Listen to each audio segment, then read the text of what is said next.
And the hint was bullet. Is there anything around here that looks like a... Oh, maybe the clue is it because it is a bullet. But where are you supposed to find a stupid bullet?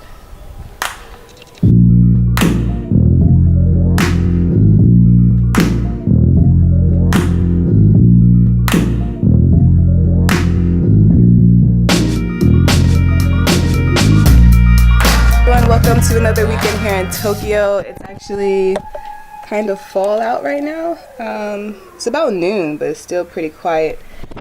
It's actually Sunday, not my normal vlogging day, but yesterday I had to take my family to the airport, and then I haven't been feeling really well. I feel like I'm fighting something. There's something going around the office, so wasn't feeling up to par. Spent yesterday evening just like laying in bed and resting, and so today is Sunday, and I have tons to do. You can see me write a list right now.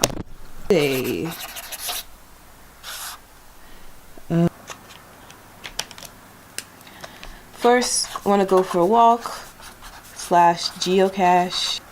I don't know how you spell geocaching. Second, need to head over to Starbucks and get some work done. First off, I need to write another chapter. Also need to finish grant proposal.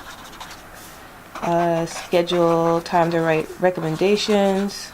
I need to finish the Hiroshima vlog. I need to edit the interview. I need to do grocery shopping. I need to do laundry. And I need to do some self-care. So, all in all, tons of things to do. Not enough time.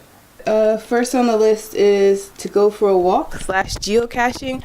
I've never done geocaching before, but there's like, I don't know what to call them, but there is a hiding place on my normal walk area, and I have like a dime, American dime, that I was thinking about putting in place of whatever's in there, if I can find it. So here comes a walk. So I'm apparently like 17 feet away from the cache.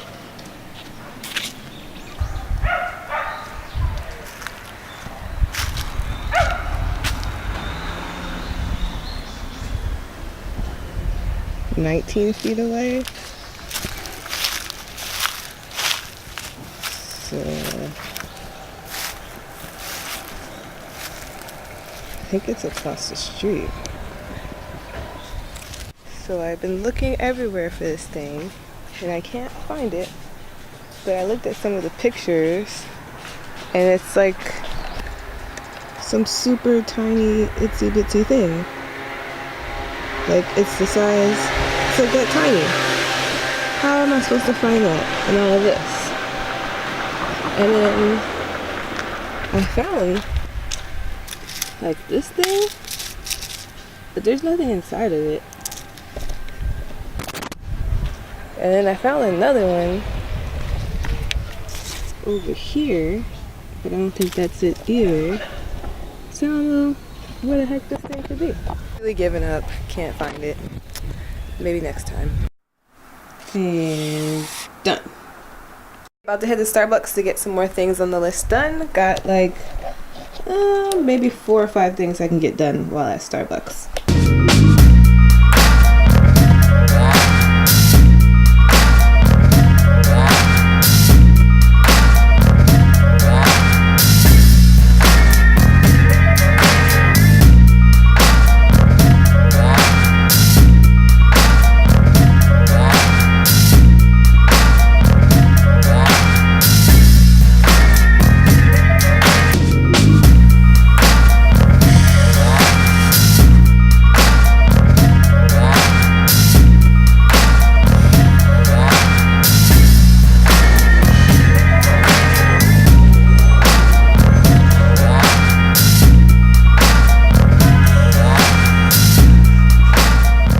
Shopping. The goal is to get out of here spending less than $15.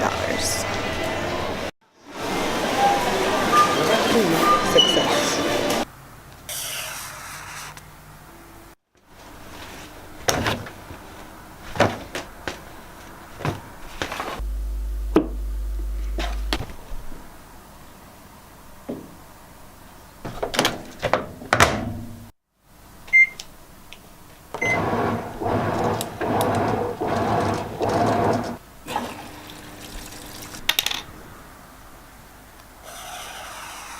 About to finish editing the vlog from last week, which was Hiroshima. I'm behind on editing because I had family here, and so usually in the evenings I spend all my time working and couldn't do that when you have family visiting, so a little bit behind. So I just have to do some voiceovers for it, so I'm about to do that now and then get that one processing and hopefully spend a little bit of time editing the interview I did weeks ago and I still haven't finished. So that's the next two things I'm going to do this evening. While I edit, here is the podcast of the week. Okay, so this week's podcast is This American Life. This American Life is a very popular podcast and it's really well done. They have some really great storytellers. But this week's podcast specifically is actually a two-parter. And it's related to this recent election. I know everyone's tired of the election and maybe tired of the results as well. But I found these two podcasts on This American Life very, very interesting. The first one is entitled, Will I Know Anyone at This Party? What struck me the most about the presidential debate was the fact that there was two very polar opposite sides, and those sides didn't really talk to each other. I personally didn't know anyone that was going to vote for Trump, anyone that supported Trump, and I've heard stories or claims from other Trump supporters now that the election is over that they didn't understand why people thought Hillary was going to win because nobody they knew was going to vote for Hillary. And so we have this issue a lot of times with big issues in this country where you have very opinionated people, and every time you try to go talk about something that you're passionate about, you end up talking to your immediate circle, and so you don't get that other perspective, and you don't know where to go to get that other perspective because all of your friends and all the people around you think similarly to you. And so I found this podcast really interesting because it did a dive into the Republican Party, and specifically Republicans that supported Trump and felt they were very strong Republicans but had issues with a lot of things that Trump was saying. I wouldn't be surprised if a lot of people had a lot of things wrong with things that Trump was saying. But they interviewed these people in the sense of how they feel being part of this party that is going down this really dark path and that have tons of people and tons of people that they're friends with and family members that are taking these sides that they feel are very, very wrong. And so it's very interesting, not only what it's like to be a Republican in that setting, but also how people got to the point that they did, that they became Trump supporters or believed a lot of things that he said or wanted to do, and really were supporting him. And one of those big things, of course, is immigration. I personally didn't know a lot of states were going through a lot of immigration from refugees, specifically Somalian refugees. I thought a lot of the issues that people had with immigration was focused on the Mexicans, which is kind of stupid in its own sense. So I didn't even know that a lot of other states were having these kinds of issues. So a really interesting podcast. The second one is called Master of Her Domain Name, and so that one goes into the Democratic side of things.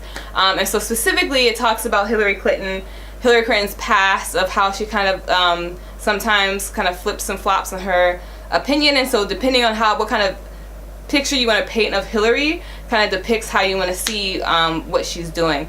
At the same time, it also dives really into the whole email server thing, which I thought was really, really interesting because it basically says that apparently Hillary Clinton has admitted, and several people have testified to this, that Hillary Clinton does not know how to work a desktop computer, which I find to be mind-blowing. Like, how do you run for president and not know how to work a desktop computer? And so I was talking about this with my coworkers, and one of them brought up, well, she is 70 years old. And I was like, what? Hillary Clinton is 70 years old? I didn't realize she was that old. So, I mean, it does make sense. Like, I wouldn't expect my grandparents, well, my grandmother was actually really good on the computer and would video chat me all the time when I was in middle school. So maybe I'm not a good representation, but I can understand where a lot of other people's grandparents just do not know how to work a computer. My grandfather has trouble working his phone, or even just knew his new smartphone, but he learns very quickly. So I can understand how she doesn't know how to work a desktop, like somebody of her age, but it's hard to fathom that as running for president, at no point in that time has she learned to use a computer. And I feel like there's like tasks that a president has to do that involve a computer. Like, I don't know if she expected to do everything on her BlackBerry Curve. Like, I don't get it. Anyway, two very, very good podcasts. I suggest you take a listen and let me know what you think.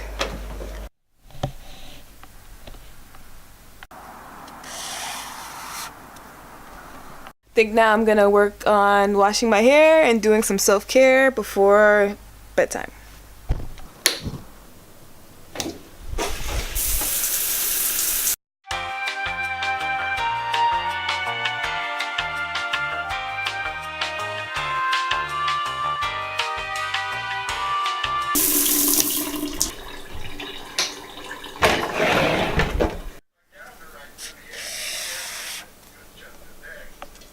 Okay, I think that is going to be the end of today's vlog. It was super productive. Got almost everything done on the list and still haven't made it to get this interview done.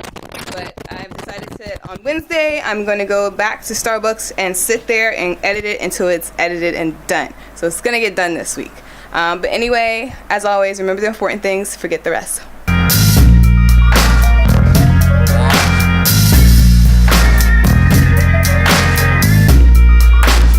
Hey everyone, welcome back to another weekend in Tokyo. It's actually fall out right now. I zoomed in.